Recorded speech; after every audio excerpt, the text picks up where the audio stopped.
Hello everyone. सोचो अगर आपको सडनली स्काई में फ्लाई करना पड़े, डर लगेगा ना। आज हम एक ऐसे सीगल और एक मिस्टीरियस पायलट की स्टोरी पढ़ेंगे जिन्होंने फियर पर विक्ट्री पाई है।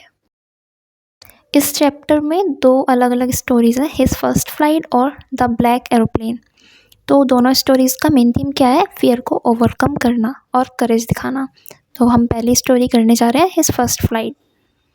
तो इस स्टोरी में जो मेन करेक्टर है यंग सीगल, एक छोटा समुद्री पक्षी होता है। उसके दो ब्रदर्स और एक बहन होती है जिनको फ्लाई करना आता है, मतलब वो सीख चुके होते हैं। लेकिन जो ये सीगल है बहुत डरपोक होता है।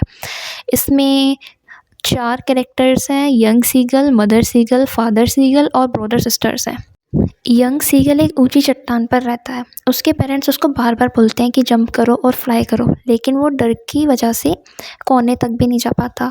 उसको लगता है मेरे पंख बहुत कमज़ोर हैं, मैं गिर जाऊंगा। इसलिए वो पूरा दिन भूखा बैठा रहता है, क्योंकि उसके पेरेंट्स ने डिसाइड कर लिया होता है कि जब तक वो फ्लाई नहीं करेगा उसे खाना नहीं मिलेगा। अगला दिन आता है और सीगल की भूख बहुत बढ़ जाती है। वो अपनी मदर को फिश खाते हुए देखता है और उसके मुंह में पानी आने लगता है। उसके पास उसकी माँ आती है अपनी चोंच में एक छोटी सी मछली लेकर। सीगल बहुत एक्साइटेड हो जाता है फूड लेने के लिए, कोने तक बढ़ जाता है। जैसे ही वो फ़िश को पकड़ने की कोशिश करता है, वो कोने से नीचे गिर जाता है और यहीं से उसके लाइफ में एक टर्निंग पॉइंट आता है।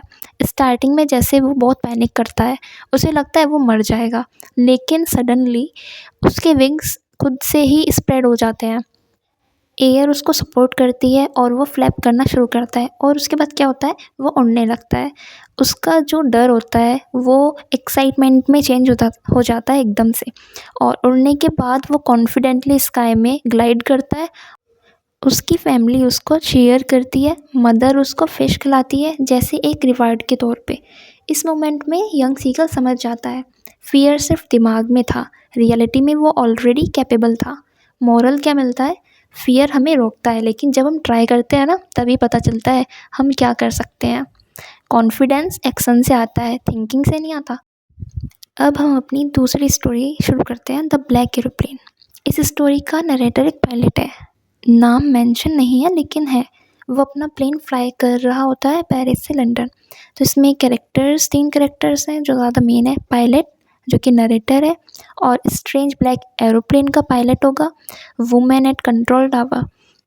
इसकी शुरुआत होती है एक पायलट की एक नाइट से, जहाँ पे वो फ्लाइट कर रहा होता है और वेदर बिल्कुल क्लियर होता है। वो खुश होता है क्योंकि लंदन पहुंचकर अपनी फैमिली के साथ ब्रेकफास्ट करेगा।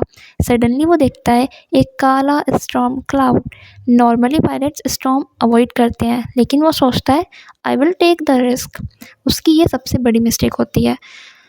और जब वो स्टॉर्म के अंदर जाता है, जैसे ही क्लाउड में एंटर करता है, वहाँ पे बहुत लाइटनिंग हो रही होती है, हैवी रेन, स्ट्रॉन्ग विंड्स होती हैं, सब कुछ काला हो जाता है।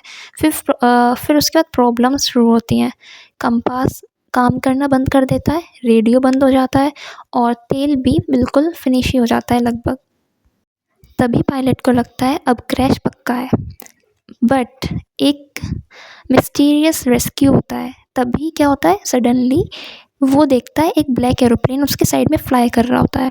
पायलट जो है उस प्लेन का उसे हैंड सिग्नल देता है, मतलब बोलता है फॉलो मी का साइन करता है। और नरेटर ब्लाइंडली उसको फॉलो भी करता है क्योंकि कोई और ऑप्शन नहीं होता है। ब्लैक प्लेन स्टॉर्म से बाहर निकाल देता है और नरेटर सेफली रनवे तक पहुंच जाते हैं।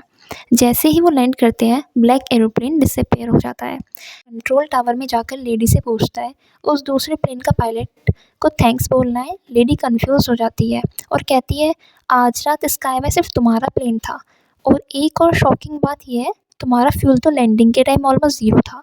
मतलब अगर वो हेल्प नहीं मिलती तो क्रैश ऑलमोस्ट सडनली हो ही जाना था।